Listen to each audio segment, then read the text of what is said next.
Hi friends, ഇന്ന് നമ്മൾ പഠിക്കാനായിട്ട് പോകുന്നത് കെമിസ്ട്രിയിലെ ഒരു പുതിയ ടോപ്പിക്കാണ്. ആറ്റത്തിന്റെ ഘടന, രാസബന്ധനം എന്നൊക്കെ പറഞ്ഞിട്ട് നമുക്ക് ടോപ്പിക് ഉണ്ട്. അപ്പൊ അതിന്റെ അണ്ടറിൽ വരുന്ന SCERT ലെസൺസ് ആണ്. ഏറ്റവും ഇമ്പോർട്ടന്റ് ആയിട്ട് ആദ്യം തന്നെ നമ്മൾ പഠിക്കുന്നത് 8th സ്റ്റാൻഡേർഡിലെ 5th lesson new SCERT ആണ് കേട്ടോ. ന്യൂ SCERT 8th സ്റ്റാൻഡേർഡിലെ ചാപ്റ്റർ 5 മൂലകങ്ങളും സംയുക്തങ്ങളും. ഈ ഒരു ചാപ്റ്ററിൽ ആദ്യം എന്താണ് തന്മാത്ര, പിന്നെ ആറ്റത്തിന്റെ ഡെഫിനിഷൻ എങ്ങനെയാണ്, പിന്നെ മൂലകങ്ങൾ എന്താണ്, സംയുക്തങ്ങൾ എന്താണ്, ഇവയ്ക്കൊക്കെ പേര് കൊടുക്കുന്ന രീതികൾ എങ്ങനെയൊക്കെയാണ്, ആ ഒരു കാര്യങ്ങളൊക്കെ തന്നെയാണ് ഇവിടെ പഠിക്കാനുള്ളത്. ഇതേ പേരിൽ തന്നെ നമുക്ക് ഓൾഡ് SCERTയിലും ഒരു ചാപ്റ്റർ വരുന്നുണ്ട് കേട്ടോ. ഇതേ കണ്ടന്റ് ഒക്കെ തന്നെയാണ് ആ ഒരു ഭാഗത്തും വരുന്നത്. അപ്പൊ എക്സ്ട്രാ ആയിട്ടുള്ള കാര്യങ്ങൾ ഈ ഒരു ന്യൂ SCERTയിലെ ചാപ്റ്ററിൽ ആഡ് ചെയ്ത് പറയാം. ഓൾഡ് SCERT വായിക്കേണ്ടവർ അത് വായിച്ചെടുത്തേക്കാം കേട്ടോ. ഓക്കെ, പദാർത്ഥങ്ങളുടെ അടിസ്ഥാന ഘടകങ്ങൾ എന്ന് പറഞ്ഞിട്ട് ഓൾഡ് SCERTയിൽ ചാപ്റ്റർ വരുന്നുണ്ട് 8th സ്റ്റാൻഡേർഡിൽ. ഇപ്പൊ സെയിം കണ്ടന്റ് ആയതുകൊണ്ട് നമ്മൾ ന്യൂ SCERT മാത്രമാണ് നോക്കുന്നത്. ഇതാണ് പറഞ്ഞു വന്നത്. ഓക്കെ, ചാപ്റ്ററിലേക്ക് വരാം. മൂലകങ്ങളും സംയുക്തങ്ങളും. ഏറ്റവും ആദ്യം തന്നെ കണ്ടോ, ഒരു എക്സ്പെരിമെന്റ് പോലെ പറഞ്ഞിരിക്കുകയാണ്. നമുക്ക് ചുറ്റും എന്താണ്, ഒരുപാട് വസ്തുക്കൾ കാണപ്പെടുന്നുണ്ട്. ഇവയിലൊക്കെ വ്യത്യസ്തമായിട്ടുള്ള തന്മാത്രകളാണ്. അപ്പൊ തന്മാത്ര എന്നാൽ എന്താണ്? ഓക്കെ, ഈ തന്മാത്രകൾ ഓരോന്നും എങ്ങനെ വ്യത്യാസപ്പെട്ടിരിക്കുന്നു, അവയുടെ ഘടനയിൽ എന്തൊക്കെ സവിശേഷതകളുണ്ട് എന്നൊക്കെയാണ് തന്നിരിക്കുന്നത്. അപ്പൊ തന്മാത്രകൾക്ക് നല്ലൊരു നിർവചനമുണ്ട്. എന്താണ്? ഒരു ശുദ്ധ പദാർത്ഥത്തിന്റെ അടിസ്ഥാന ഗുണങ്ങളെല്ലാം ഉള്ളതും സ്വതന്ത്രമായി നിലനിൽക്കാൻ കഴിയുന്നതും സ്ഥിരതയുള്ളതുമായിട്ടുള്ള ഏറ്റവും ചെറിയ കണികകളാണ് തന്മാത്രകൾ. അപ്പൊ 3-4 പോയിന്റ്സ് ഇവിടെ പറയുന്നുണ്ട്. എന്താ പറഞ്ഞ ഫസ്റ്റ് പോയിന്റ്? ഒരു ശുദ്ധ പദാർത്ഥത്തിന്റെ അടിസ്ഥാന ഗുണങ്ങൾ. അപ്പൊ ശുദ്ധ പദാർത്ഥത്തിന്റെ അടിസ്ഥാന ഗുണങ്ങൾ എല്ലാം ഉള്ളതും സ്വതന്ത്രമായി നിലനിൽക്കാൻ കഴിയുന്നതും കൂടാതെ സ്ഥിരതയുള്ളതുമായിട്ടുള്ള ഏറ്റവും ചെറിയ കണികകളാണ് തന്മാത്രകൾ. 4 പോയിന്റുകൾ ചേർത്തിട്ടാണ് ഈ ഒരു ഡെഫിനിഷൻ. എന്തൊക്കെയാണ്? ഒരു ശുദ്ധ പദാർത്ഥത്തിന്റെ എല്ലാ ഗുണങ്ങളോടും കൂടിയിട്ടുള്ളതാണ്. പിന്നെന്താ പറഞ്ഞത്? സ്വതന്ത്രമായി നിൽക്കാനുള്ള കേപ്പബിലിറ്റി ഉള്ളതാണ്, സ്ഥിരത സ്റ്റെബിലിറ്റി ഉള്ളതാണ്, അതുപോലെ തന്നെ ഏറ്റവും ചെറിയ കണികകളാണ്. ഒരു എല്ലാ പദാർത്ഥങ്ങളുടെയും പദാർത്ഥങ്ങളും എന്താണ്? തന്മാത്രകളാൽ നിർമ്മിതമായിട്ടുള്ളതാണ്. അതുപോലെ എന്താ? തന്മാത്ര സ്വതന്ത്ര അവസ്ഥയിൽ നിലനിൽക്കാൻ കഴിയുന്ന ഏറ്റവും ചെറിയ കണികയാണ്. സ്വതന്ത്രമായി നിലനിൽക്കാൻ കഴിയുന്ന ഏറ്റവും ചെറിയ കണികയാണ് തന്മാത്ര എന്ന് പറയുന്നത്. പിന്നെ അതുപോലെ സ്റ്റെബിലിറ്റി ഉള്ളതാണ്. ഈ കാര്യങ്ങളൊക്കെ ഒന്ന് മനസ്സിലാക്കുക. ഒരു ശുദ്ധപദാർത്ഥത്തിന്റെ അടിസ്ഥാന ഗുണങ്ങളെല്ലാം ഉള്ളതും സ്വതന്ത്രമായി നിലനിൽക്കാൻ കഴിയുന്നതും സ്ഥിരതയുള്ളതുമായിട്ടുള്ള ഏറ്റവും ചെറിയ കണികകളാണ് തന്മാത്രകൾ. അപ്പൊ തന്മാത്രകളുടെ ഒരു നല്ല ഡെഫിനിഷൻ നമ്മൾ പഠിച്ചു. അടുത്ത ഭാഗത്തേക്ക് വരികയാണ്. രാസപ്രവർത്തനത്തിലൂടെയൊക്കെയാണ് പുതിയ തന്മാത്രകളൊക്കെ ഉണ്ടാകുന്നത്. നമുക്കൊരു എക്സ്പെരിമെന്റ് തന്നിരിക്കുകയാണ്. എന്താ എക്സ്പെരിമെന്റ്? ഇവിടെ കണ്ടോ, ഒരു മെഗ്നീഷ്യം എടുത്തിട്ടുണ്ട്. മെഗ്നീഷ്യം റിബൺ എടുത്ത് കത്തിക്കുകയാണ് അല്ലെ. അപ്പോ ഈ മെഗ്നീഷ്യം റിബൺ കത്തിച്ച് കഴിയുമ്പോൾ അതിന്റെ ഫലമായിട്ടൊരു വെളുത്ത പൊടി അവിടെ ഫോം ചെയ്യുന്നുണ്ട്. മെഗ്നീഷ്യം ഓക്സിജനുമായി പ്രവർത്തിച്ചുണ്ടായിട്ടുള്ള മെഗ്നീഷ്യം ഓക്സൈഡ് എന്ന് പറയുന്ന ഒരു വെളുത്ത പൊടി അവിടെ ഫോം ചെയ്തിട്ടുണ്ട്. ഓക്കെ, മെഗ്നീഷ്യം ഓക്സിജനുമായി പ്രവർത്തിച്ചുണ്ടായ മെഗ്നീഷ്യം ഓക്സൈഡ് ആണ് ആ ഒരു വെളുത്ത പൊടി എന്ന് പറയുന്നത്. തന്മാത്രകൾ തമ്മിൽ രാസപ്രവർത്തനത്തിൽ ഏർപ്പെടുമ്പോൾ പുതിയ തന്മാത്രകൾ ഉണ്ടാകുന്നു എന്നതിനൊരു ഉദാഹരണമാണ് നമ്മൾ ഇപ്പൊ പറഞ്ഞത്. മനസ്സിലാവുന്നുണ്ടോ? തന്മാത്രകൾ തമ്മിൽ രാസപ്രവർത്തനത്തിൽ ഏർപ്പെടുമ്പോഴാണ് പുതിയ തന്മാത്രകൾ ഉണ്ടാകുന്നത്. മെഗ്നീഷ്യം ഓക്സിജനുമായി പ്രവർത്തിച്ച് ഒരു സംയുക്തം ഫോം ചെയ്തു. അതെന്താണ്? മെഗ്നീഷ്യം ഓക്സൈഡ് ആണ്. വെളുത്ത നിറമുള്ള ഒരു സംയുക്തമാണ് ഇത്. മനസ്സിലാവുന്നുണ്ടോ? ഇനി അടുത്തത് നോക്കിയേ. ഒരു പഞ്ചസാര ബോയിലിംഗ് ട്യൂബിലേക്ക് കുറച്ച് പഞ്ചസാര എടുത്തിട്ട് അവിടെ ഒരു എക്സ്പെരിമെന്റ് നടത്തുകയാണ്. വായുഭാഗം ഒരു കഷ്ണം പഞ്ഞി വെച്ച് അടയ്ക്കുക. ബോയിലിംഗ് ട്യൂബിനെ ഏതാനും മിനിറ്റുകൾ ശക്തമായി ചൂടാക്കുക. നിരീക്ഷണം നോക്കാനാണ് പറഞ്ഞിരിക്കുന്നത്. അപ്പൊ പഞ്ചസാര ചൂടാക്കിയാൽ നമുക്ക് എന്തായിരിക്കും ലഭിക്കുക? കാർബൺ ലഭിക്കും അല്ലെ. കാർബണും ലഭിക്കും, അതുപോലെ ജലവും ലഭിക്കും. ഓക്കെ, പഞ്ചസാര തന്മാത്രകളെ രാസപ്രവർത്തനത്തിലൂടെ വിഘടിപ്പിക്കാനായിട്ട് പറ്റുമെന്നുള്ളതിന്റെ ഒരു എക്സ്പെരിമെന്റ് ആണ് ഈ പറഞ്ഞിട്ടുള്ളത്. മനസ്സിലായല്ലോ? ഇനി നോക്കിയേ. മെഗ്നീഷ്യം എടുക്കുക. ഒരു ചെറിയ കഷ്ണം മെഗ്നീഷ്യം എടുത്തിട്ട് അതിലോട്ട് എന്ത് ചെയ്യാൻ പറഞ്ഞേക്കുന്നത്? ഹൈഡ്രോക്ലോറിക് ആസിഡ് ഒഴിക്കുക. ഓക്കെ, ഒരു ടെസ്റ്റ് ട്യൂബിൽ ആദ്യം കുറച്ച് മെഗ്നീഷ്യം എടുക്കുക. അതിലേക്ക് ഹൈഡ്രോക്ലോറിക് ആസിഡ് ചേർക്കുക. അതിന്റെ റിസൾട്ട് ആയിട്ട് ഫോം ചെയ്യുന്നത് എന്താണ്? എന്ത് സംയുക്തമാണ്? Magnesium chloride. അതുപോലെ ഹൈഡ്രജൻ വാതകം അവിടെ റിലീസ് ആവുകയും ചെയ്യുന്നുണ്ട്. ഓക്കെ, അപ്പൊ ഇവിടെ മനസ്സിലാക്കേണ്ടത് ലോഹങ്ങള് ഹൈഡ്രോക്ലോറിക് ആസിഡുമായിട്ട് പ്രവർത്തിക്കുമ്പോൾ, അല്ലെങ്കിൽ ലോഹങ്ങൾ ആസിഡ് പൊതുവെ ഇപ്പൊ മെഗ്നീഷ്യം ഹൈഡ്രോക്ലോറിക് ആസിഡ് എക്സാമ്പിൾ വന്നിരിക്കുന്നത്. മെഗ്നീഷ്യം ഹൈഡ്രോക്ലോറിക് ആസിഡായി പ്രവർത്തിക്കുമ്പോൾ മെഗ്നീഷ്യം ക്ലോറൈഡും ഹൈഡ്രജനും ഉണ്ടാവുന്നു. നമുക്ക് പൊതുവെ ഇതിനെ എങ്ങനെ പറയാം? ലോഹങ്ങള് ആസിഡുമായി പ്രവർത്തിച്ച് ഹൈഡ്രജൻ വാതകം റിലീസ് ചെയ്യുന്നുണ്ടെന്ന് പറഞ്ഞു. ഇനി ഈ ഹൈഡ്രജന്റെ ഒരു PYQ ആണ് ഈ പറയാൻ പോകുന്നത്. ഹൈഡ്രജൻ തന്നെയാണോ ഈ വാതകം എന്ന് അറിയാൻ വേണ്ടിയിട്ട് ഇവിടെ മറ്റൊരു എക്സ്പെരിമെന്റ് ചെയ്യുന്നുണ്ട്. എന്താണ് എക്സ്പെരിമെന്റ്? ഇവിടെ ലഭിച്ചിട്ടുള്ള ഹൈഡ്രജൻ വാതകത്തെ ഈർപ്പരഹിതമായ മറ്റൊരു ടെസ്റ്റ് ട്യൂബിൽ ശേഖരിച്ച് ഇതിലേക്ക് കത്തുന്ന ഒരു ചന്ദനത്തിരി കാണിക്കാനാണ് പറഞ്ഞിരിക്കുന്നത്. അപ്പൊ അവിടെ ഒരു ചെറിയൊരു പോപ്പ് ശബ്ദം ഉണ്ടാകും. ഒരു പോപ്പ് ശബ്ദം ഉണ്ടാവുന്നത് ഹൈഡ്രജൻ ആണ് എന്ന് നമുക്ക് തെളിയിക്കാനായിട്ട് പറ്റും. അപ്പൊ പോപ്പ് ശബ്ദത്തോട് കൂടിയിട്ട് അവിടെ എന്താ ചെയ്യുക, കത്താണ് ചെയ്യുന്നത്. അപ്പൊ ഹൈഡ്രജൻ ആണ് അവിടുത്തെ ഹൈഡ്രജന്റെ പ്രസൻസ് ആണ് കാണിക്കുന്നത്. അപ്പൊ അത് PYQ ആണ് കേട്ടോ. ഓക്കെ, നമ്മൾ പറഞ്ഞു വന്നത് ലോഹങ്ങൾ ആസിഡുമായി പ്രവർത്തിച്ച് ഹൈഡ്രജൻ വാതകം ഉണ്ടാകുന്നു എന്നുള്ളതാണ്. പിന്നെ തന്മാത്രകൾ രാസപ്രവർത്തനത്തിൽ ഏർപ്പെടുമ്പോൾ പുതിയ സംയുക്തങ്ങൾ ഉണ്ടാകുന്നു എന്ന് പറഞ്ഞു. എന്താണ്, മെഗ്നീഷ്യം ഓക്സൈഡുമായി പ്രവർത്തിച്ച് മെഗ്നീഷ്യം ഓക്സൈഡ് എന്ന് പറയുന്ന ഒരു വെളുത്ത സംയുക്തം ഫോം ചെയ്തു. അതുപോലെ പഞ്ചസാര ചൂടാക്കിയപ്പോൾ കാർബണും ജലമായിട്ട് വേർതിരിഞ്ഞു. മെഗ്നീഷ്യം ഹൈഡ്രോക്ലോറിക് ആസിഡുമായി പ്രവർത്തിച്ചപ്പോൾ മെഗ്നീഷ്യം ക്ലോറൈഡും ഹൈഡ്രജനുമായി, അല്ലെ. അപ്പോ പൊതുവെ നമ്മൾ വന്ന ഒരു കൺക്ലൂഷൻ എന്ന് പറയുന്നത് മെഗ്നീഷ്യവും ഹൈഡ്രോക്ലോറിക് ആസിഡും തമ്മിൽ പ്രവർത്തിച്ചപ്പോൾ, അതായത് ലോഹങ്ങൾ ആസിഡുമായി പ്രവർത്തിക്കുമ്പോൾ ഹൈഡ്രജൻ വാതകം റിലീസ് ചെയ്യുന്നു. ഇത്രയും കാര്യങ്ങളാണ് ഇപ്പൊ നമ്മൾ പറഞ്ഞത്. ഇനി അടുത്തത് ഇവിടെ കണ്ടോ, ജലത്തെ വിഘടിപ്പിക്കുമ്പോൾ നമുക്ക് എന്താ കിട്ടും, ഹൈഡ്രജനും ഓക്സിജനും ലഭിക്കും, അല്ലെ. ഇത് നോക്കിയേ, ഹൈഡ്രജനും ഓക്സിജനും ചേർന്നാണ് എന്തുണ്ടായത്, ജലം ഉണ്ടായത്. ജലം ഒന്നിലധികം ഘടകങ്ങൾ ചേർന്ന പദാർത്ഥമാണ് എന്ന് തെളിയിച്ച വ്യക്തിയാണ് ആര്, ഹെൻറി കാവൻഡിഷ്. ഹെൻറി കാവൻഡിഷ് എന്താ പറഞ്ഞത്, ജലത്തിൽ ഒന്നിലധികം ഘടകങ്ങളുണ്ട്. ഹൈഡ്രജൻ വാതകത്തെ ഓക്സിജനിൽ ജ്വലിപ്പിച്ച് നടത്തിയ പരീക്ഷണമായിരുന്നു ജലത്തിന്റെ ഘടകങ്ങളെ കുറിച്ചുള്ള അറിവിലേക്ക് ശാസ്ത്രലോകത്തെ ഇദ്ദേഹം നയിച്ചത്. അപ്പൊ ഹെൻറി കാവൻഡിഷ് ആണ് പറഞ്ഞത് ജലം ഒന്നിലധികം ഘടകങ്ങൾ ചേർന്ന പദാർത്ഥമാണ് എന്നുള്ളത്. അപ്പൊ ഹെൻറി കാവൻഡിഷ് ഹൈഡ്രജൻ വാതകത്തെ ഓക്സിജനിൽ ജ്വലിപ്പിച്ചുകൊണ്ട് ഒരു പരീക്ഷണം നടത്തി. ആ ഒരു പരീക്ഷണത്തിന്റെ അടിസ്ഥാനത്തിലാണ് അദ്ദേഹം ഇങ്ങനെ വാദിച്ചത്. അദ്ദേഹത്തിന്റെ വാദം ഓർക്കുക, ജലം ഒന്നിലധികം ഘടകങ്ങൾ ചേർന്ന പദാർത്ഥമാണ് എന്ന് തെളിയിച്ചു. ഓക്കെ, ഇനി മറ്റൊരു ആളെ കുറിച്ച് പറയുന്നുണ്ട്, sir Humphry Davy. Humphry Davy 1806 sir Humphry Davy ജലത്തിലൂടെ വൈദ്യുതി കടത്തിവിട്ടാൽ അതിനെ ഹൈഡ്രജനും ഓക്സിജനുമായി വിഘടിപ്പിക്കാമെന്നും കണ്ടെത്തി. രണ്ടു തമ്മിൽ മാറിപ്പോകാതെ പഠിച്ചു വെച്ചേക്കാം. ഹെൻറി കാവൻഡിഷ് ആണ് എന്ത്, ഹൈഡ്രജൻ കണ്ടെത്തിയതും ഹെൻറി കാവൻഡിഷ് ആണ് കേട്ടോ. 1766 ഹൈഡ്രജൻ കണ്ടെത്തിയതും ഇദ്ദേഹം തന്നെയാണ്. ജലം ഒന്നിലധികം ഘടകങ്ങൾ ചേർന്ന പദാർത്ഥമാണെന്ന് തെളിയിച്ച ശാസ്ത്രജ്ഞൻ ആരാണ്, ഹെൻറി കാവൻഡിഷ്. ഹൈഡ്രജൻ ഓക്സിജനിൽ കത്തുമ്പോൾ അല്ലെങ്കിൽ ജ്വലിക്കുമ്പോൾ ഹൈഡ്രജൻ ഓക്സിജനിൽ കത്തുമ്പോൾ ജലം ഉണ്ടാകുന്നു എന്ന് കണ്ടെത്തിയത് ഹെൻറി കാവൻഡിഷ് ആണ്. 3 പോയിന്റ് ആണ് നമ്മൾ അദ്ദേഹത്തെ കുറിച്ച് പറഞ്ഞത്. 1766 ഹൈഡ്രജൻ കണ്ടെത്തി, ജലം ഒന്നിലധികം ഘടകങ്ങൾ ചേർന്ന പദാർത്ഥമാണെന്ന് തെളിയിച്ചു. അതുപോലെ ഹൈഡ്രജൻ ഓക്സിജനിൽ ജ്വലിപ്പിച്ച് പരീക്ഷണം നടത്തിയാണ് അദ്ദേഹം ഇങ്ങനെ കണ്ടെത്തിയത്. അല്ലെങ്കിൽ ഹൈഡ്രജൻ ഓക്സിജനിൽ കത്തുമ്പോൾ ജലം ഉണ്ടാകുന്നു എന്ന് കണ്ടെത്തിയത് സർ ഹംഫ്രി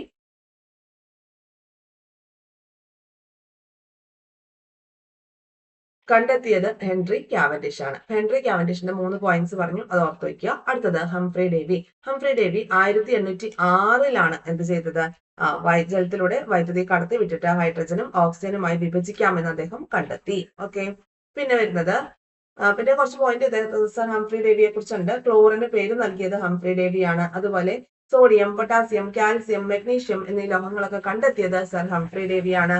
കൂടാതെ ദ്രാവകങ്ങളിലൂടെ വൈദ്യുതി കടത്തിവിടുന്ന പരീക്ഷണങ്ങളിലൂടെ പദാർത്ഥങ്ങളിൽ വൈദ്യുത ചാർജിന്റെ സാന്നിധ്യമുണ്ട് എന്ന് കണ്ടെത്തിയതും സർ ഹംഫ്രി ഡേവിയാണ്.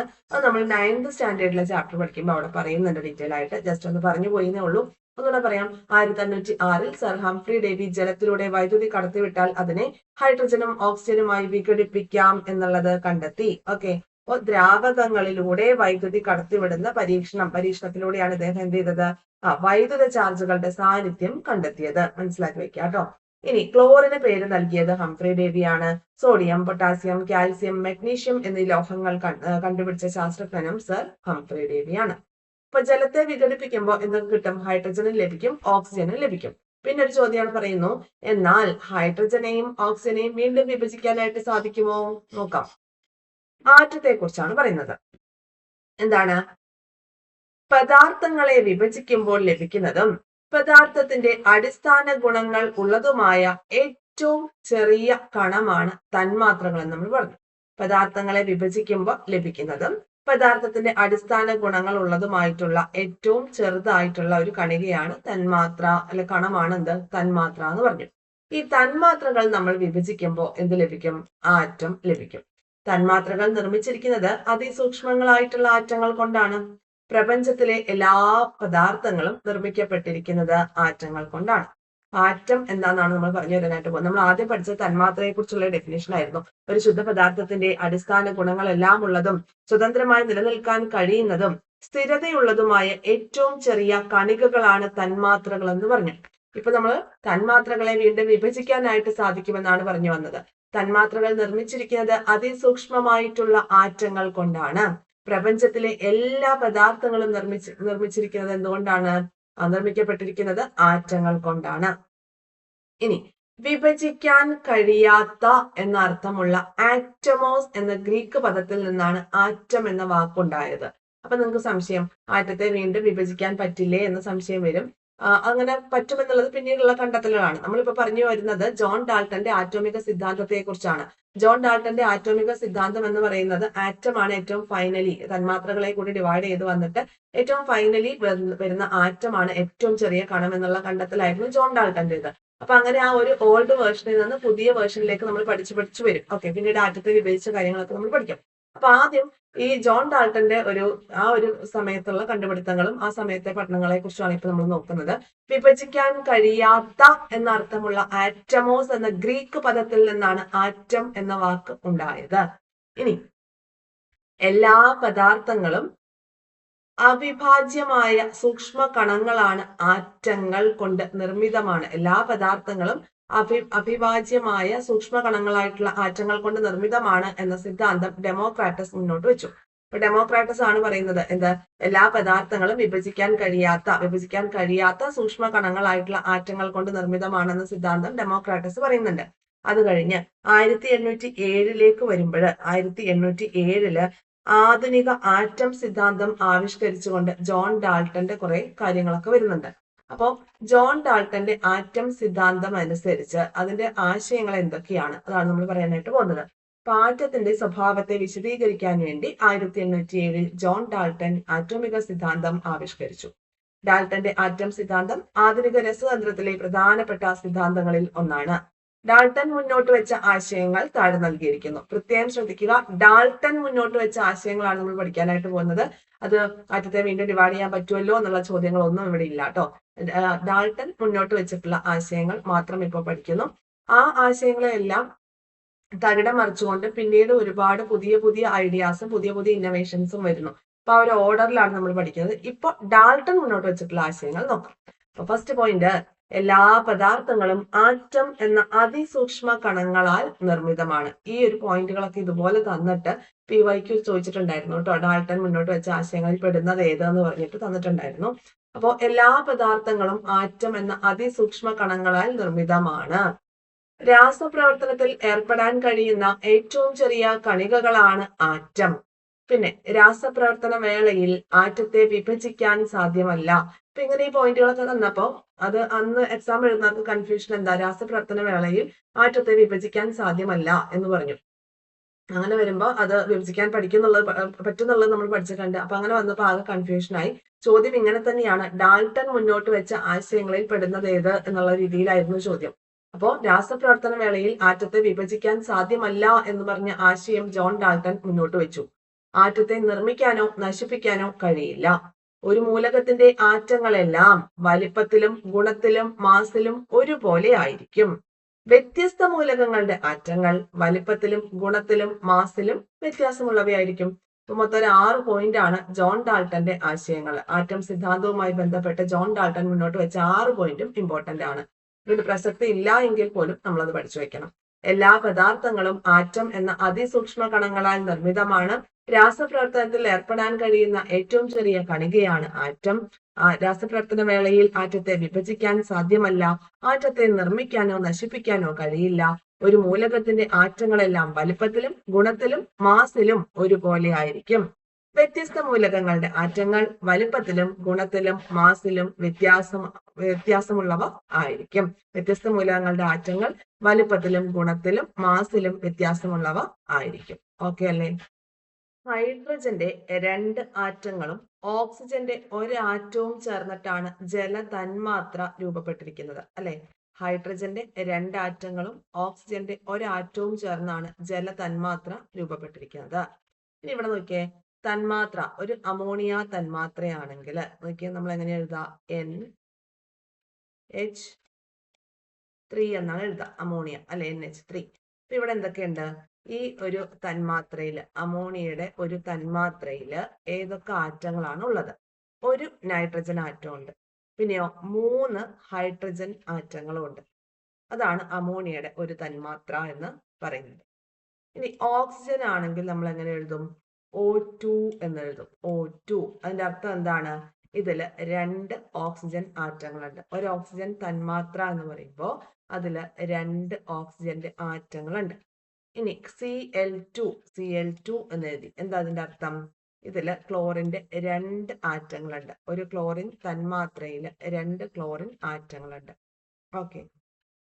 ഇനി കാർബണിന്റെ ഒരാറ്റവും ഹൈഡ്രജന്റെ 4 ആറ്റവുമാണ് മീഥെയിനിലുള്ളത്. CH4 കാർബണിന്റെ ഒരാറ്റവും ഹൈഡ്രജന്റെ 4 ആറ്റങ്ങളും. ഇനി ഹൈഡ്രജൻ എന്ന് നമ്മൾ എഴുതുമ്പോഴോ H2 എന്നല്ല എഴുതാറ്. അപ്പൊ എന്താ? ഇതിൽ 2 ഹൈഡ്രജൻ ആറ്റങ്ങളുണ്ട്. കാർബൺ ഡയോക്സൈഡ് ആണെങ്കിൽ CO2 എന്ന് എഴുതും അല്ലെ. കാർബണിന്റെ ഒരാറ്റവും ഓക്സിജന്റെ 2 ആറ്റങ്ങളുമാണ് അതിൽ ഉള്ളത്. അപ്പൊ മനസ്സിലായല്ലോ? NH3 അല്ലെ അമോണിയയുടെ ഒരു തന്മാത്ര എന്ന് പറയുമ്പോൾ നൈട്രജന്റെ ഒരാറ്റവും ഹൈഡ്രജന്റെ 3 ആറ്റവും ചേർന്നാണ് ഒരു അമോണിയ തന്മാത്ര ഫോം ചെയ്തിരിക്കുന്നത്. ക്ലോറിൻ ആണെങ്കിലോ 2 ക്ലോറിൻ ആറ്റങ്ങൾ ചേർന്നിട്ടാണ് ക്ലോറിന്റെ ഒരു തന്മാത്ര ഫോം ചെയ്തത്. കാർബൺ ഡയോക്സൈഡിന്റെ തന്മാത്ര, ഒരു തന്മാത്ര എന്ന് പറയുമ്പോൾ അതില് കാർബണിന്റെ ഒരാറ്റവും ഉണ്ട്, ഓക്സിജന്റെ 2 ആറ്റങ്ങളും ഉണ്ട്. മനസ്സിലായല്ലോ? ഓക്കെ. ഇനി നമുക്ക് മൂലകങ്ങളും സംയുക്തങ്ങളും എന്താന്നുള്ളത് പഠിക്കാം. ഓക്കെ. മൂലകങ്ങൾ അല്ലെങ്കിൽ എലമെന്റ്സ്, സംയുക്തങ്ങൾ അല്ലെങ്കിൽ കോമ്പൗണ്ട്സ്. ഏറ്റവും സിംപ്ലസ്റ്റ് ആയിട്ട് നമുക്ക് പഠിക്കാം എന്താണ് മൂലകം, അതുപോലെ തന്നെ എന്താണ് സംയുക്തം. എലമെന്റ്സ് എന്താണെന്നുള്ളത് ആദ്യം നോക്കാം. അതായത് ഒരേ തരത്തിലുള്ള ആറ്റംസ് ചേർന്നിട്ട് ഉണ്ടാവുന്ന ശുദ്ധ വസ്തുവിനെയാണ് എന്ത് പറയുന്നത്? മൂലകം എന്ന് പറയുന്നത്. അത് നമുക്ക് ഫർദർ ആയിട്ടുള്ള രാസപ്രവർത്തനത്തിൽ വിഘടിപ്പിക്കാനൊന്നും പറ്റത്തില്ല. ഒരേ ഇനം ആറ്റങ്ങൾ കൊണ്ട് മാത്രം നിർമ്മിതമായിട്ടുള്ള ശുദ്ധ പദാർത്ഥങ്ങളെയാണ് എന്ത് പറയുന്നത്? മൂലകങ്ങൾ എന്ന് പറയുന്നത്. ഹൈഡ്രജൻ, ഓക്സിജൻ, അയൺ ഇതൊക്കെ എന്താണ്? എല്ലാം സെയിം ടൈപ്പ് ആറ്റങ്ങളാണ് ഇതിനകത്തുള്ളത് അല്ലെ. ഒരേ ഇനം ആറ്റങ്ങൾ കൊണ്ട് നിർമ്മിതമായിട്ടുള്ള ശുദ്ധ പദാർത്ഥങ്ങളെയാണ് മൂലകങ്ങൾ എന്ന് പറയുന്നത്. ഇതിന്റെ പെക്യൂരിയാരിറ്റി എന്ന് പറയുന്നത് ഇതിനെ നമുക്ക് വീണ്ടും ബ്രേക്ക് ഡൗൺ ചെയ്യാൻ പറ്റുമോ എന്ന് ചോദിച്ചാൽ ഇല്ല എന്നുള്ളതാണ്. എക്സാമ്പിൾ ആയിട്ട് നമുക്ക് ഓക്സിജൻ പറയാം. ഓക്കെ അല്ലെ. സെയിം ആറ്റം കൊണ്ട് ഉള്ളതാണ് എലമെന്റ്സ് അല്ലെങ്കിൽ മൂലകങ്ങൾ എന്ന് പറയുന്നത്. ഇനി അടുത്തത് സംയുക്തങ്ങളെ കുറിച്ച് നോക്കാം. സംയുക്തം എന്ന് പറയുമ്പോൾ 2 അല്ലെങ്കിൽ അതിൽ കൂടുതൽ വ്യത്യസ്ത മൂലകങ്ങൾ ചേർന്നാണ് എന്തുണ്ടാവുന്നത്? സംയുക്തങ്ങൾ ഫോം ചെയ്യുന്നത്. ഇപ്പൊ 2 ആവാം, 3 ആവാം, 4 ആവാം, അത്രയും മൂലകങ്ങളുടെ ഒരു കോമ്പിനേഷൻ ആണ് എന്ത് പറയുന്നത്? സംയുക്തം അല്ലെങ്കിൽ കോമ്പൗണ്ട് എന്ന് പറയുന്നത്. അതൊരു ഡെഫിനിറ്റ് അനുപാതത്തിൽ, ഡെഫിനിറ്റ് റേഷ്യോയിലായിരിക്കും എന്ത് ചെയ്യുന്നത്? മിക്സ് ആയിട്ട് ഒരു പുതിയ സംയുക്തം ഫോം ചെയ്യുന്നത്. കെമിക്കൽ റിയാക്ഷൻ വഴി നമുക്ക് ഇതിനെ സ്പ്ലിറ്റ് ചെയ്യാനായിട്ട് പറ്റും. സംയുക്തങ്ങളെ നമുക്ക് രാസപ്രവർത്തനത്തിലൂടെ ഘടക മൂലകങ്ങളായിട്ട് മാറ്റാനായിട്ട് പറ്റും. 2ഓ അതിലധികമോ മൂലകങ്ങളുടെ ആറ്റങ്ങൾ രാസപ്രവർത്തനത്തിലൂടെ ഒരു നിശ്ചിത അനുപാതത്തിൽ ചേർന്നുണ്ടാവുന്ന ശുദ്ധ പദാർത്ഥമാണ് സംയുക്തം. കാർബൺ ഡയോക്സൈഡ്, സോഡിയം ക്ലോറൈഡ്, ജലം ഇതൊക്കെ എന്താണ്? സംയുക്തങ്ങളാണ്. രാസപ്രവർത്തനത്തിലൂടെ നമുക്ക് ഇതിനെ ഘടക മൂലകങ്ങളായിട്ട് മാറ്റാനായിട്ട് സാധിക്കും. അതല്ലേ നമ്മൾ പറഞ്ഞ നേരത്തെ ജലത്തെ ഹൈഡ്രജൻ എന്നും ഓക്സിജൻ എന്നും വിഘടിപ്പിച്ച് പല കണ്ടെത്തലുകളും നടത്തിയ കാര്യങ്ങളൊക്കെ നമ്മൾ പറഞ്ഞില്ലേ? ഓക്കെ. അപ്പൊ ഹൈഡ്രജൻ ഓക്സിജനും നിശ്ചിത അനുപാതത്തിൽ ചേർന്ന് ജലം എന്ന് പറയുന്ന ഒരു സംയുക്തം ഉണ്ടായി. അപ്പൊ അതിനെ നമുക്ക് എന്ത് ചെയ്യാൻ പറ്റും? പിന്നീട് ബ്രേക്ക് ഡൗൺ ചെയ്തിട്ട് അല്ലെ, കെമിക്കൽ റിയാക്ഷൻസിലൂടെ നമുക്ക് അതിനെ ബ്രേക്ക് ഡൗൺ ചെയ്യാനായിട്ട് പറ്റും. ഇതിനകത്ത് വ്യത്യസ്ത ആറ്റത്തിന്റെ നിശ്ചിത അനുപാതത്തിലുള്ള കോമ്പിനേഷൻ ആയിരിക്കും. ഓക്കെ. എക്സാമ്പിൾ മനസ്സിലായല്ലോ? അപ്പൊ സെയിം ആറ്റം ആണെങ്കിൽ എലമെന്റും, ഡിഫറെന്റ് ആറ്റംസ് ആണെങ്കിൽ അത് കോമ്പൗണ്ട് അല്ലെങ്കിൽ സംയുക്തങ്ങളാണെന്ന് നമുക്ക് പറയാം. ഇനി കുറച്ച് എക്സാമ്പിളിലൂടെ നോക്കിയേ. ഓക്സിജൻ, ജലം, കറിയുപ്പ്, പഞ്ചസാര, കാർബൺ, നൈട്രജൻ, കാർബൺ ഡയോക്സൈഡ് ഇതിനെയൊക്കെ നമുക്ക് ഡിവൈഡ് ചെയ്യണം മൂലകങ്ങളായിട്ടും സംയുക്തങ്ങളായിട്ടും. അപ്പൊ അത് നമുക്ക് മൂലകങ്ങളെ ഒന്ന് കണ്ടുപിടിക്കാം. ഇതിൽ നിന്ന് ഏതൊക്കെയാണ് വരിക? ഓക്സിജൻ, പിന്നെ കറിയുപ്പ് ഇതിലാ വരുന്നത്? സംയുക്താണ് അല്ലെ. പഞ്ചസാര സംയുക്തമാണ്. കാർബൺ നമുക്ക് മൂലകമായിട്ട് എടുക്കാം. നൈട്രജൻ മൂലകമാണ്. കാർബൺ ഡയോക്സൈഡ് സംയുക്തമാണ്. പിന്നെ വരുന്നത് അമോണിയ എന്ന് പറയുമ്പം അതും ഒരു സംയുക്തമാണ്. മഗ്നീഷ്യം ഓക്സൈഡ് അതും സംയുക്തമാണ്. നമ്മൾ പറഞ്ഞിട്ടുള്ള എന്തൊക്കെയാണ്? ഹൈഡ്രജൻ, നമ്മൾ മുകളിൽ പറഞ്ഞ ഹൈഡ്രജൻ വന്നു, പിന്നെ oxygen, hydrogen, oxygen, carbon, nitrogen, sodium, potassium ഈ പറയുന്ന സാധനങ്ങളൊക്കെ എവിടെ വരും? മൂലകങ്ങൾക്ക് ഉദാഹരണമായിട്ട് വരും അല്ലെ. ഡിഫറെന്റ് മൂലകങ്ങൾ കൂടി ചേർന്ന് ഫോം ചെയ്യുന്നതാണ് സംയുക്തങ്ങൾ. ജലം, കറിയുപ്പ്, പഞ്ചസാര, carbon dioxide, ammonia, magnesium oxide ഇതൊക്കെ എവിടെ വരണം? സംയുക്തങ്ങളിലും വരണം. ഓക്കെ അല്ലേ? ക്ലിയർ ആയല്ലോ? അപ്പൊ മൂലകം എന്താണ്, സംയുക്തം എന്താണ്? ഒരേ ഇനം ആറ്റങ്ങൾ കൊണ്ട് മാത്രം നിർമ്മിതമായിട്ടുള്ള ശുദ്ധപദാർത്ഥങ്ങൾ മൂലകങ്ങൾ. ഈ മൂലകങ്ങളെ രാസപ്രവർത്തനത്തിലൂടെ വിഘടിപ്പിച്ച് ഘടകങ്ങളാക്കാനായിട്ട് നമുക്ക് പറ്റില്ല. പിന്നെ അതുപോലെ മൂലക തന്മാത്രകളിൽ ഒരേ ഇനം ആറ്റങ്ങൾ മാത്രമായിരിക്കും ഉണ്ടാവുന്നത്. ഒരേ ഇനം ആറ്റങ്ങൾ മാത്രം കൂടിച്ചേർന്നാണ് മൂലകങ്ങൾ ഫോം ചെയ്യുന്നത്. ഇനി സംയുക്തം എന്ന് പറയുമ്പോഴോ, രണ്ടോ അതിലധികമോ മൂലകങ്ങളുടെ ആറ്റങ്ങൾ ഒരു നിശ്ചിത അനുപാതത്തിൽ ചേർന്നുണ്ടാവുന്ന ശുദ്ധപദാർത്ഥമാണ് സംയുക്തങ്ങൾ. സംയുക്തങ്ങളെ നമുക്ക് എന്ത് ചെയ്യാം? രാസപ്രവർത്തനത്തിലൂടെ ഘടക മൂലകങ്ങളാക്കി മാറ്റാനായിട്ട് പറ്റും. സംയുക്ത തന്മാത്രകൾ വ്യത്യസ്ത ഇനം മൂലക ആറ്റങ്ങൾ കൊണ്ട് നിർമ്മിതമാണ്. മനസ്സിലായല്ലോ? അപ്പൊ ജലം എന്ന് പറയുമ്പോൾ ഹൈഡ്രജനും ഓക്സിജനും ഉണ്ട്. പഞ്ചസാര എന്ന് പറയുമ്പോൾ അവിടെ എന്തൊക്കെയുണ്ട്? കാർബൺ ഉണ്ട്, ഹൈഡ്രജൻ ഉണ്ട്, ഓക്സിജൻ ഉണ്ട്. ഉപ്പ് എന്ന് പറയുമ്പോൾ, കറിയുപ്പ് എന്ന് പറയുമ്പോൾ അതിൽ എന്തൊക്കെയുണ്ട്? സോഡിയവും ക്ലോറിനും ഉണ്ട്. പിന്നെ മെർക്കുറി ഓക്സൈഡ് അല്ലെ മഗ്നീഷ്യം ഓക്സൈഡ് എന്ന് പറയുമ്പോൾ മഗ്നീഷ്യം ഉണ്ട്, ഓക്സിജനും ഉണ്ട്. മെർക്കുറിക് ഓക്സൈഡ് എന്ന് പറയുമ്പോൾ അതിനകത്ത് മെർക്കുറി ഉണ്ട്, ഓക്സിജനും ഉണ്ട്. മനസ്സിലാവുന്നുണ്ടോ? ഓക്കെ. അപ്പൊ ഈ പറഞ്ഞ കാര്യങ്ങളൊക്കെ മനസ്സിലായെന്ന് വിശ്വസിക്കുന്നു. അടുത്തതിലോട്ട് പോകുന്നു. പ്രതീകങ്ങൾ. അപ്പൊ നോക്കിയേ, കുറെ ഇൻഡിക്കേഷൻസ് അല്ലെ, ഓരോ ആശയങ്ങൾ നമ്മളിലേക്ക് എത്തിക്കാൻ വേണ്ടിയിട്ട് ഉള്ള ഇൻഡിക്കേഷൻസ് ആണ് ഈ തന്നിട്ടുള്ളത്. ദൈനംദിന ആശയവിനിമയങ്ങൾക്കായി ചിത്രത്തിൽ നൽകിയ പോലെയുള്ള ധാരാളം ചിഹ്നങ്ങളൊക്കെ നമ്മൾ ഉപയോഗിക്കാറുണ്ട്. ഒരു ആശയത്തെ ലളിതമായും വ്യക്തമായും സൂചിപ്പിക്കുന്നതിനായി ചിഹ്നങ്ങൾ ഉപയോഗിക്കുന്നുണ്ട്. ചിഹ്നങ്ങൾ ആശയ സംവേദനം എളുപ്പമാക്കുന്നുണ്ട്. അതുപോലെ കെമിസ്ട്രിയിലേക്ക് വരുമ്പോൾ മൂലകങ്ങളെ സൂചിപ്പിക്കുന്നതിനും ചിഹ്നങ്ങൾ ഉപയോഗിക്കാറുണ്ട്. ഇവയെ പ്രതീകങ്ങൾ എന്ന പേരിൽ അറിയപ്പെടുന്നു. സിംബൽസ് എന്നറിയപ്പെടുന്നു. പ്രതീകം മൂലകത്തിന്റെ ഒരു ആറ്റത്തെയാണ് സൂചിപ്പിക്കുന്നത്. പ്രതീകം മൂലകത്തിന്റെ ഒരു ആറ്റത്തെയാണ് സൂചിപ്പിക്കുന്നത്. ഇനി ബെഴ്സീലിയസ് എന്ന് പറയുന്ന ഒരു ശാസ്ത്രജ്ഞൻ അക്ഷരങ്ങൾ ഉപയോഗിച്ച് മൂലകങ്ങളെ സൂചിപ്പിക്കുന്ന ആധുനിക പ്രതീക സമ്പ്രദായം ആവിഷ്കരിച്ചു. ആധുനിക പ്രതീക സമ്പ്രദായം ആവിഷ്കരിച്ച വ്യക്തിയാണ് ബെഴ്സീലിയസ്. അക്ഷരങ്ങൾ ഉപയോഗിച്ച് മൂലകങ്ങളെ സൂചിപ്പിക്കുന്ന ആധുനിക പ്രതീക സമ്പ്രദായം ആവിഷ്കരിച്ചു. അങ്ങനെ ഇദ്ദേഹം silicon, selenium, thorium, cerium, zirconium ഇങ്ങനെയുള്ള മൂലകങ്ങളെയൊക്കെ കണ്ടെത്തുകയും കൂടി ചെയ്തു. ഓക്കെ. അപ്പോൾ 2 പോയിന്റ്സ് ആണ് ഇദ്ദേഹത്തിന് പഠിക്കാനുള്ളത്. ഓൾഡ് SCERT എടുത്ത് വെച്ച് നോക്കുക. അതിൽ ഞാൻ ഈ പറഞ്ഞ രണ്ടാമത്തെ പോയിന്റ് കൂടി അവിടെ കിടക്കുന്നുണ്ട്. Silicon, selenium, thorium, cerium, zirconium എന്നീ മൂലകങ്ങൾ കണ്ടെത്തിയ ശാസ്ത്രജ്ഞനാണ് ബെഴ്സീലിയസ്. അക്ഷരങ്ങൾ ഉപയോഗിച്ച് മൂലകങ്ങളെ സൂചിപ്പിക്കുന്ന ആധുനിക പ്രതീക സമ്പ്രദായം ആവിഷ്കരിച്ച വ്യക്തിയാണ് ബെഴ്സീലിയസ്. ഈ 2 പോയിന്റ് ഓൾഡ് SCERTയിലും ഉണ്ട് കേട്ടോ. ഇനി അടുത്തത് പ്രതീകങ്ങൾ വന്ന വഴികളെ കുറിച്ചാണ് നമ്മൾ നോക്കുന്നത്. ഹൈഡ്രജൻ എന്ന മൂലകത്തെ H എന്ന അക്ഷരം കൊണ്ടാണ് സൂചിപ്പിക്കുന്നത് അല്ലെ. അതായത് മൂലകങ്ങളെ അതിന്റെ ആദ്യത്തെ അക്ഷരം, ആ പേരിന്റെ ആദ്യത്തെ അക്ഷരം ഉപയോഗിച്ചിട്ട് ഇൻഡിക്കേറ്റ് ചെയ്യുന്ന ഒരു രീതിയുണ്ട്. അപ്പൊ പല രീതിയിലാണ് നമ്മൾ ഈ മൂലകങ്ങൾക്ക് സിംബൽസ് കൊടുക്കുന്നത്. അപ്പൊ ആദ്യത്തെ ഫസ്റ്റ് പോയിന്റ് എന്ന് പറയുന്നത് അതിന്റെ പേര്, ആ പേരിന്റെ ഫസ്റ്റ് ലെറ്റർ, ക്യാപിറ്റൽ ലെറ്റർ അതെടുത്തിട്ട് എന്ത് ചെയ്യുന്നു? മൂലകത്തിന് പേര് കൊടുക്കുന്നു. ക്ലിയർ ആയി? അപ്പൊ ഒറ്റ എക്സാമ്പിൾ ആണ്. ഹൈഡ്രജൻ കൂടാതെ കാർബൺ, നൈട്രജൻ, സൾഫർ, ഓക്സിജൻ ഇതിനെല്ലാം എന്താണ്? വനേഡിയം ഈ സംഭവങ്ങൾക്കൊക്കെ എന്താ ചെയ്യുന്നത്? ഫസ്റ്റ് നെയിമിന്റെ ഫസ്റ്റ് ലെറ്റർ, ക്യാപിറ്റൽ ലെറ്റർ ആണ് എന്ത് ചെയ്യുന്ന പ്രതീകമായിട്ട് കൊടുക്കുന്നത്. ക്ലിയർ? രണ്ടാമത്തെ പോയിന്റ്, ഹീലിയം എന്ന മൂലകത്തെ സൂചിപ്പിക്കാൻ വേണ്ടിയിട്ട് നമ്മൾ ഈ ഹീലിയത്തിന്റെ ആദ്യത്തെ 2 ലെറ്റേഴ്സ് ആണ് കൊടുത്തിരിക്കുന്നത് അല്ലെ. ഫസ്റ്റ് ലെറ്റർ ക്യാപിറ്റലും സെക്കൻഡ് ലെറ്റർ സ്മോൾ ലെറ്ററും. ഇംഗ്ലീഷ് പേരിന്റെ ആദ്യ അക്ഷരം മാത്രമല്ല ഇവിടെ ഉപയോഗിച്ചിരിക്കുന്നത്, ആദ്യത്തെ 2 അക്ഷരങ്ങൾ ഉപയോഗിച്ചിട്ടുണ്ട്.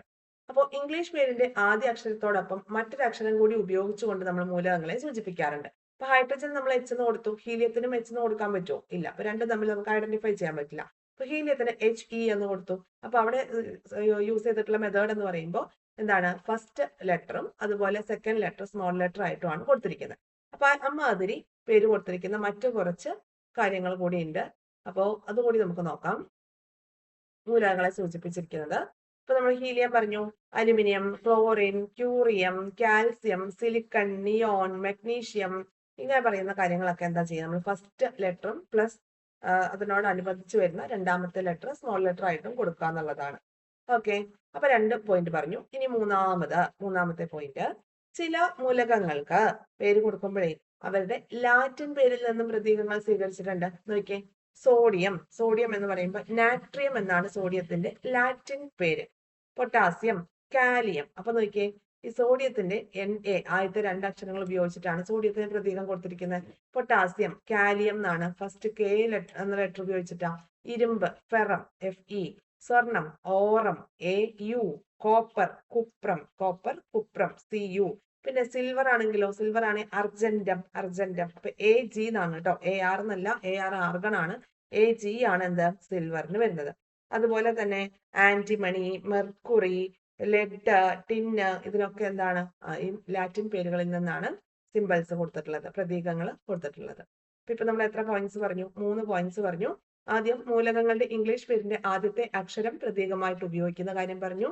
പിന്നെ ഇംഗ്ലീഷ് പേരിന്റെ ആദ്യത്തെ അക്ഷരത്തോടൊപ്പം തൊട്ടടുത്ത് വരുന്ന ഒരു അക്ഷരം കൂടി യൂസ് ചെയ്തിട്ട് പ്രതീകമായിട്ട് ഉപയോഗിക്കുന്ന കാര്യം പറഞ്ഞു. മൂന്നാമത് ലാറ്റിൻ പേരിൽ നിന്നും പ്രതീകങ്ങൾ സ്വീകരിച്ചിരിക്കുന്നതായിട്ട് പറഞ്ഞു. അപ്പൊ 3 കാര്യങ്ങൾ പറഞ്ഞു കേട്ടോ. ഇനി അടുത്തതാ മൂലകങ്ങൾക്ക് പേര് വന്ന മറ്റു വരികളാണ് പറയുന്നത്. ഫ്രാൻസിയം, ഐൻസ്റ്റീനിയം എന്നീ മൂലകങ്ങളുടെ പേര് കേൾക്കുമ്പോൾ നമുക്ക് ഫ്രാൻസ് എന്ന രാജ്യത്തെയും ഐൻസ്റ്റീൻ എന്ന ശാസ്ത്രജ്ഞനെയും ഓർമ്മ വരുന്നില്ലേ? ഇപ്പൊ രാജ്യം, ശാസ്ത്രജ്ഞർ എന്നിവർ മാത്രമല്ല, നിറം, ഗ്രഹം, ഉപഗ്രഹം, വൻകര തുടങ്ങിയവയും ഒക്കെയായി ബന്ധപ്പെട്ട മൂലകങ്ങൾക്ക് പേര് കൊടുത്തിട്ടുണ്ട്. ക്രോമിയം, ഇറീഡിയം, നെപ്റ്റ്യൂണിയം ഇതൊക്കെ ഈ പറഞ്ഞ പോലെ ഒന്നുകിൽ രാജ്യം അല്ലെങ്കിൽ ശാസ്ത്രജ്ഞൻ, നിറം, ഗ്രഹം, ഉപഗ്രഹം, വൻകര ഇവയും ഒക്കെ റിലേറ്റഡ് ആയിട്ടുള്ള പേരുകളായിരിക്കും. ഓക്കെ അല്ലേ? അപ്പൊ അങ്ങനെ വന്നിട്ടുള്ളതാണ് എന്താ യൂറോപ്പിയം, ഫ്രാൻസിയം, ജർമേനിയം, പിന്നെ നീൽസ് ബോറിന്റെ ഇൻഡിക്കേഷൻ ആയിട്ട് ബോറിയം, മെന്റലീവിയം അങ്ങനെയുള്ള കാര്യങ്ങള്. പിന്നെ പ്ലൂട്ടോണിയം, പ്ലൂട്ടോ എന്ന കുള്ളൻ ഗ്രഹത്തെ റിലേറ്റ് ചെയ്തിട്ട് ടൈറ്റാനിയം എന്ന ഒരു ഉപഗ്രഹവുമായി റിലേറ്റഡ് ആയിട്ട് ടൈറ്റാനിയം വന്നിട്ടുണ്ട്. പിന്നെ അതുപോലെ റുബീഡിയം എന്ന് പറയുമ്പോൾ റുബീഡസ് എന്നാൽ ലാറ്റിനിൽ കടും ചുവപ്പ് എന്നർത്ഥമുള്ള പദമാണ് റുബിഡസ്. അപ്പൊ അതിൽ നിന്നാണ് റുബീഡിയം എന്ന പേര് വന്നത്. അതുപോലെ ക്രോമിയം എന്നാണെങ്കിലോ ഗ്രീക്ക് ഭാഷയിൽ നിറം എന്നാണ് ഈ ക്രോമ എന്ന വാക്കിന്റെ അർത്ഥം. അപ്പൊ അങ്ങനെയാണ് ക്രോമിയം. പിന്നെ അതുപോലെ ഇറീഡിയം എന്ന് പറയുമ്പോൾ ലാറ്റിൻ ഭാഷയിൽ മഴവില്ല് എന്ന അർത്ഥമുള്ള ഐറിസ് എന്ന ടേമിൽ നിന്നാണ് ഇറീഡിയം എന്ന ടേം വന്നത് എന്നാണ് പറയുന്നത്. ഓക്കെ, അപ്പൊ അങ്ങനെ രാജ്യത്തിന്റെ സിംബലൈസ് ആയിട്ട് അല്ലെങ്കിൽ ശാസ്ത്രജ്ഞന്മാരെ റിലേറ്റ് ചെയ്തിട്ട് നിറം, ഗ്രഹം, ഉപഗ്രഹം, വൻകര എന്നിവയും ഒക്കെയായി ബന്ധപ്പെടുത്തിക്കൊണ്ട് മൂലകങ്ങൾക്ക് പേര് കൊടുത്തിട്ടുണ്ട്. പേര് വന്ന കുറെ കാര്യങ്ങൾ നമ്മൾ പറഞ്ഞു.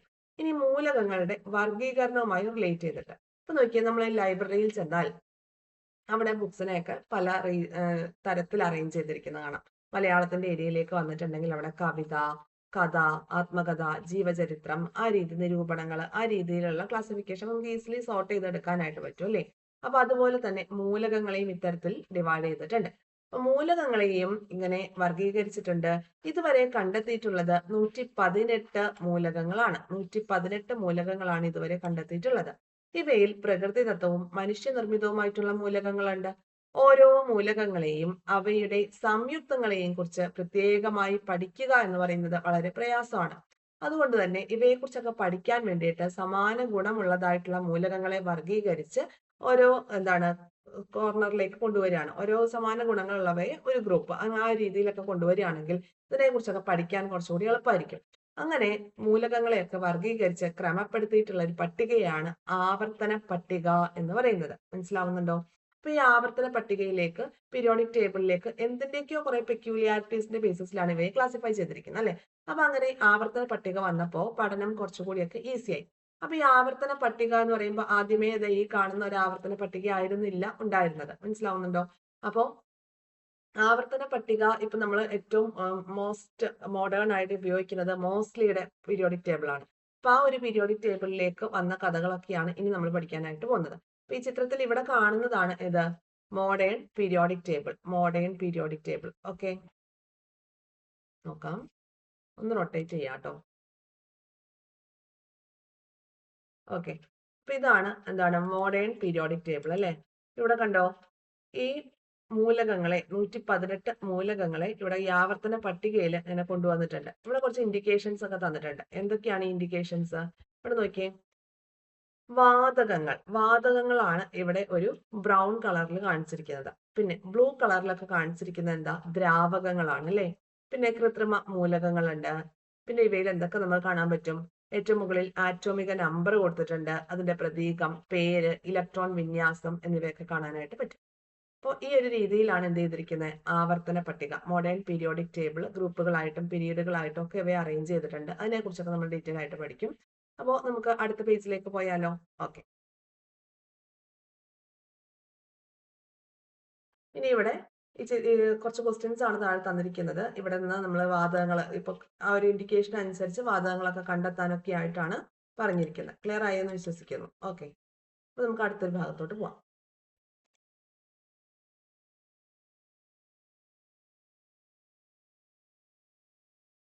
കണ്ടോ, നമ്മൾ മുകളിൽ പറഞ്ഞ പോലെ തന്നെ ഇതനുസരിച്ച് ഈ തന്നിട്ടുള്ള ഈ ഒരു ടേബിൾ അനുസരിച്ച് ഇതിനെ ഖരം, ദ്രാവകം, വാതകം എന്നൊക്കെ പറഞ്ഞ് വേർതിരിക്കാനായിട്ടാണ് തന്നിരിക്കുന്നത്.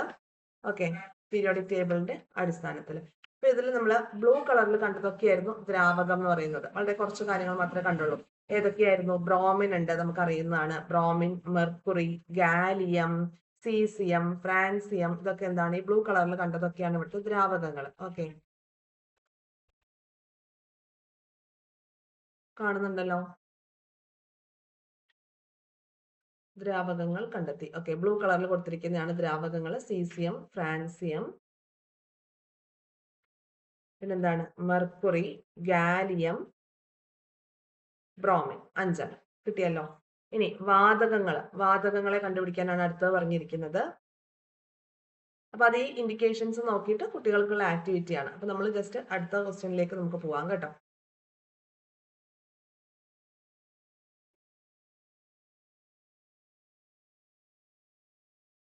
ഇനി മൂലക വർഗീകരണത്തിനുള്ള ആദ്യകാല ശ്രമങ്ങൾ നമ്മൾ ഓൾറെഡി പറഞ്ഞു. ആദ്യം തന്നെ ഈ ഒരു പീരിയോഡിക് ടേബിൾ അല്ലായിരുന്നു അല്ലെ. അപ്പൊ അതിലേക്ക് അല്ലെ മൂലക വർഗീകരണത്തിന്റെ ആദ്യകാല ശ്രമങ്ങൾ, ഏറ്റവും ആദ്യം തന്നെ മൂലകങ്ങളെ ക്ലാസിഫിക്കേഷനിൽ അടിസ്ഥാനപ്പെടുത്തിയത് അല്ലെങ്കിൽ ക്ലാസിഫൈ ചെയ്തത് ആരാണ്? ലാവോസിയാണ്. ആധുനിക രസതന്ത്രത്തിന്റെ പിതാവ് എന്നൊക്കെ അറിയപ്പെടുന്ന ആന്റോണിയോ ലാവോസിയെ. ഓക്കെ, അപ്പോ മൂലക വർഗീകരണത്തിന് തുടക്കം കുറിച്ച വ്യക്തി എന്ന നിലയിൽ ആന്റോയിൻ ലാവോസിയെ കുറിച്ച് പഠിക്കുക. മൂലക വർഗീകരണത്തിനുള്ള ആദ്യകാല ശ്രമങ്ങൾ നടത്തിയവരിൽ ഒരാളാണ് ലാവോസിയെ. അദ്ദേഹം എന്ത് ചെയ്തു? മൂലകങ്ങളെ ലോഹങ്ങളെന്നും അലോഹങ്ങളെന്നും പറഞ്ഞ് ക്ലാസിഫൈ ചെയ്തു. ലോഹങ്ങൾ, അലോഹങ്ങൾ, മെറ്റൽസ് എന്നും നോൺ മെറ്റൽസ് എന്നും പറഞ്ഞ് ക്ലാസിഫൈ ചെയ്തു. ഓക്കെ, അപ്പൊ ഏകദേശം 30 മൂലകങ്ങളെയാണ് അദ്ദേഹം ഇത്തരത്തിൽ ക്ലാസിഫൈ ചെയ്തത്. ഓക്കെ, ആധുനിക രസതന്ത്രത്തിന്റെ പിതാവ് എന്നറിയപ്പെടുന്നത് ആന്റോയിൻ ലാവോസിയെ. മൂലക വർഗീകരണത്തിന് തുടക്കം കുറിച്ച വ്യക്തിയാണ്. മൂലകങ്ങളെ ആദ്യമായിട്ട് ലോഹങ്ങൾ, അലോഹങ്ങൾ എന്ന് ക്ലാസിഫൈ ചെയ്തു. ഇതൊക്കെ ഓൾഡ് SCERT പോയിന്റ്സ് ആണ് കേട്ടോ. അപ്പൊ അതുകൊണ്ട് ചേർത്തിട്ടാണ് ഇവിടെ പറയുന്നത്. അപ്പോ നമ്മൾ ഓൾഡ് SCERT ഇനി കവർ ചെയ്യില്ല. ഈ ഒരു ചാപ്റ്ററിൽ തന്നെ എക്സ്ട്രാ പോയിന്റ്സ് കൂടി പറഞ്ഞു പോവുകയാണ്. അതുകൊണ്ടാണ് അഡീഷണൽ പോയിന്റ്സ് നിങ്ങൾ കിട്ടുന്നത് എഴുതി വെക്കുക. ഓക്കെ, ആധുനിക രസതന്ത്രത്തിന്റെ പിതാവ്, പിന്നെ മൂലക വർഗീകരണത്തിന് തുടക്കം കുറിച്ച വ്യക്തി, മൂലകങ്ങളെ ലോഹങ്ങളെന്നും അലോഹങ്ങളെന്നും ക്ലാസിഫൈ ചെയ്തു. അറൌണ്ട് ഒരു 30 മൂലകങ്ങളെയാണ് അദ്ദേഹം 1789 ഇദ്ദേഹം 30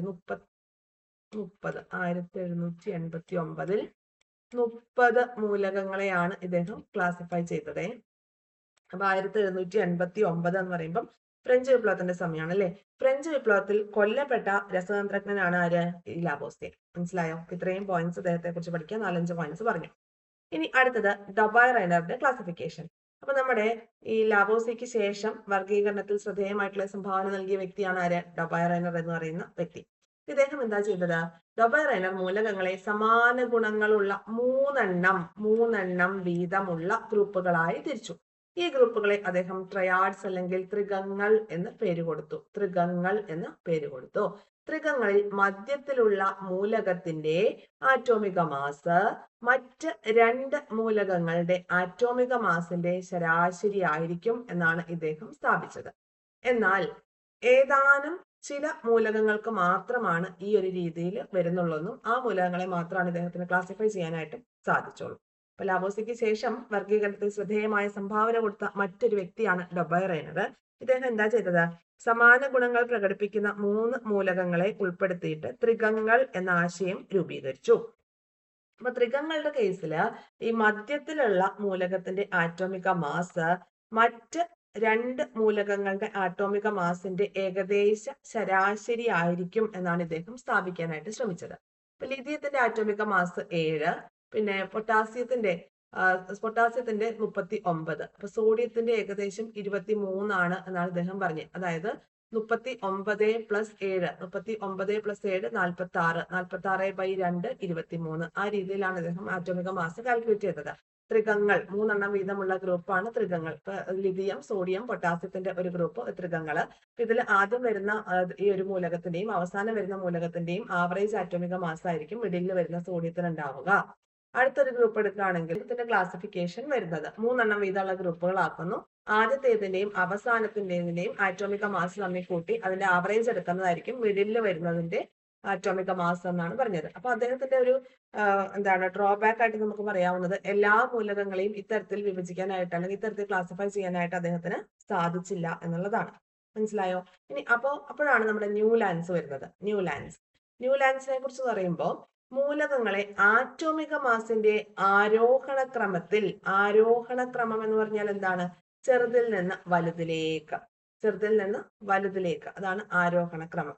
മൂലകങ്ങളെ ആറ്റോമിക മാസിന്റെ ആരോഹണ ക്രമത്തിൽ വിന്യസിക്കുമ്പോൾ എട്ടാമത് വരുന്ന ഓരോ മൂലകവും ഗുണത്തിൽ ആദ്യത്തേതിന്റെ ആവർത്തനമാണ് എന്ന് ന്യൂലാൻഡ്സ് കണ്ടെത്തുകയാണ്.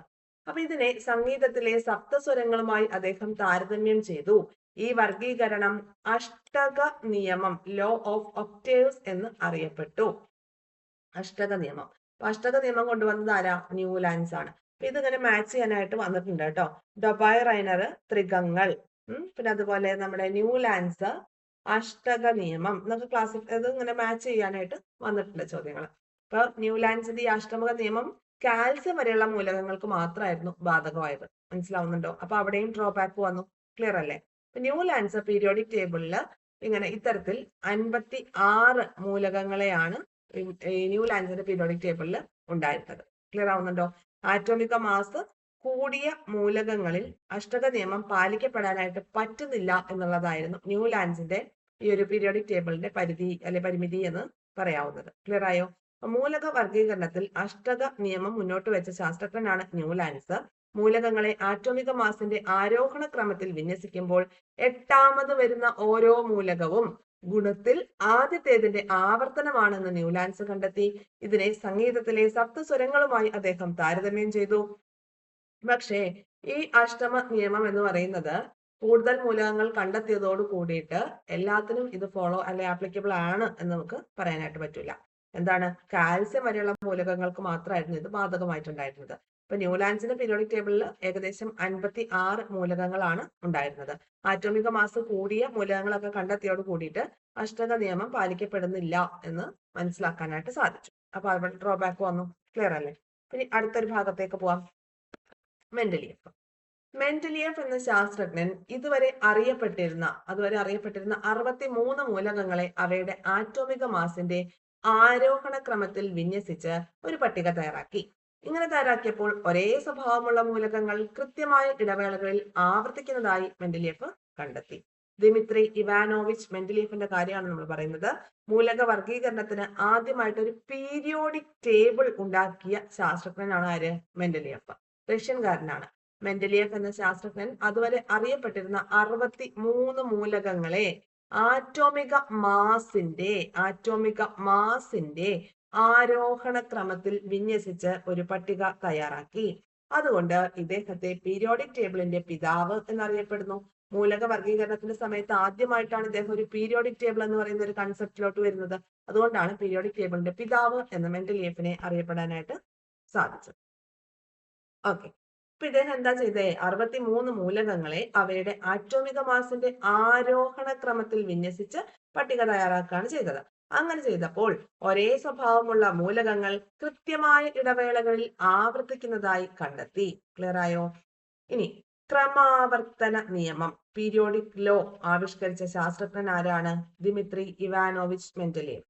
അതുപോലെ പ്രിൻസിപ്പിൾ ഓഫ് കെമിസ്ട്രി എന്ന് പറയുന്ന ഒരു പുസ്തകവും ഇദ്ദേഹത്തിന്റെ സംഭാവനയാണ്. ഇത് കോൾഡ് CRT-യിലുള്ളതാണ് കേട്ടോ. മെന്റലിയഫ് എന്ന ശാസ്ത്രജ്ഞൻ അതുവരെ അറിയപ്പെട്ടിരുന്ന 63 മൂലകങ്ങളെ അവയുടെ ആറ്റോമിക മാസിന്റെ ആരോഹണ ക്രമത്തിൽ വിന്യസിച്ച് ഒരു പട്ടിക തയ്യാറാക്കി. ഒരേ സ്വഭാവമുള്ള മൂലകങ്ങൾ കൃത്യമായ ഇടവേളകളിൽ ആവർത്തിക്കുന്നതായി ഇദ്ദേഹം കണ്ടെത്തി. പീരിയോഡിക് ടേബിളിന്റെ പിതാവ് എന്നറിയപ്പെടുന്നത് മെന്റലിയഫ്. അപ്പൊ ഇത്രയും കാര്യങ്ങളാണ് ഇന്നത്തെ ക്ലാസ്സിൽ നമ്മൾ ചർച്ച ചെയ്യുന്നത്. മെന്റലിയഫിന്റെ പീരിയോഡിക് ടേബിൾ വരെയാണ് നമ്മൾ ഇന്ന് പഠിച്ചത് കേട്ടോ. അപ്പോൾ വളരെ ഇമ്പോർട്ടന്റ് ആയിട്ടുള്ള ചാപ്റ്റർ തന്നെയാണ് ഇത്. ആറ്റങ്ങളുമായി റിലേറ്റഡ് ആയിട്ട് വരുന്ന ഏറ്റവും ബേസിക് ആയിട്ടുള്ള ലെസൺ ആണ്. ഇതിന്റെ നെക്സ്റ്റ് പാർട്ട് നമുക്ക് തൊട്ടടുത്ത ദിവസം ചെയ്യാം. 8th സ്റ്റാൻഡേർഡിലെ മൂലകങ്ങളും സംയുക്തങ്ങളും എന്ന ഭാഗമാണ് നമ്മൾ പഠിച്ചത്. തന്മാത്രകൾ, ആറ്റം, ഡാൽട്ടന്റെ ആറ്റോമിക സിദ്ധാന്തം, പിന്നെ വരുന്നത് പ്രതീകങ്ങൾ വരുന്ന രീതികളൊക്കെ എങ്ങനെയാന്ന് നമ്മൾ പഠിച്ചിട്ടുണ്ടായിരുന്നു അല്ലെ. പിന്നെ മൂലകങ്ങളുടെ വർഗീകരണവുമായി ബന്ധപ്പെട്ടിട്ടുള്ള കാര്യങ്ങളൊക്കെയാണ് ഇപ്പൊ പറഞ്ഞുകൊണ്ടിരിക്കുന്നത്. അതില് നമ്മൾ ആദ്യം ലാവോസിയുടെ കാര്യം പറഞ്ഞു. മൂലകങ്ങളെ ലോഹങ്ങൾ എന്നും അലോഹങ്ങൾ എന്നും പറഞ്ഞ് ക്ലാസിഫൈ ചെയ്തത് ആദ്യമായി ക്ലാസിഫൈ ചെയ്ത ലാവോസിയാണ്. പിന്നെയാണ് ഡൊബൈറൈനർ വരുന്നത്. ത്രികങ്ങളുടെ ക്ലാസിഫിക്കേഷൻ വരുന്നു. ന്യൂലാൻഡ്സ് അഷ്ടക നിയമം അല്ലെ, സപ്തസ്വരങ്ങളുമായിട്ട് താരതമ്യം ചെയ്തുകൊണ്ട് അഷ്ടക നിയമം. പിന്നെ നമ്മുടെ മെൻഡലിയഫിന്റെ എന്താണ് പീരിയോഡിക് ടേബിളിന്റെ കാര്യമാണ് നമ്മൾ പറഞ്ഞുകൊണ്ടിരുന്നത്. പീരിയോഡിക് ടേബിളിന്റെ പിതാവ് എന്നറിയപ്പെടുന്നത് Ivanovich Mendeleev, Dmitri Ivanovich Mendeleev ആണ്. പിന്നെന്താണ്, അദ്ദേഹം 63 മൂലകങ്ങളെയാണ് ക്ലാസിഫൈ ചെയ്തത്. ക്രമാവർത്തന നിയമം ആവിഷ്കരിച്ച ശാസ്ത്രജ്ഞൻ ആരാണ്, അല്ലെങ്കിൽ പ്രിൻസിപ്പിൾ ഓഫ് കെമിസ്ട്രി എന്ന പുസ്തകത്തിന്റെ രചയിതാവ് ആരാണ് എന്നൊക്കെ ചോദിച്ചാൽ നമുക്ക് ഉത്തരം വരുന്നത് ദിമിത്രി ഇവാനോവിച്ച് മെൻഡലീവ് ആണ്. പിന്നെ മൂലകങ്ങളെ മെൻഡലീഫ് ആറ്റോമിക മാസിന്റെ ആരോഹണ ക്രമത്തിലാണ് വിന്യസിച്ചത്. ഈ കാര്യങ്ങളൊക്കെ ഓർത്തിരിക്കുക. അപ്പൊ തൊട്ടടുത്ത ക്ലാസ്സിൽ വീണ്ടും കാണാം. നമ്മുടെ ചാനലൊക്കെ സബ്സ്ക്രൈബ് ചെയ്ത് സപ്പോർട്ട് ചെയ്യുക, ഷെയർ ചെയ്ത് ഫ്രണ്ട് സർക്കിളിലേക്ക് കൂടി എത്തിക്കുക. ടെലഗ്രാം ചാനലിലേക്ക് കൂടി ജോയിൻ ചെയ്യുക കേട്ടോ. വീക്ക്ലി സ്റ്റഡി പ്ലാൻ ബേസ് ചെയ്തിട്ടുള്ള എക്സാംസും ഒക്കെ ഫ്രീ ആയിട്ട് തന്നെ ആക്സസ് ചെയ്യാനായിട്ടും സാധിക്കും. Okay, thank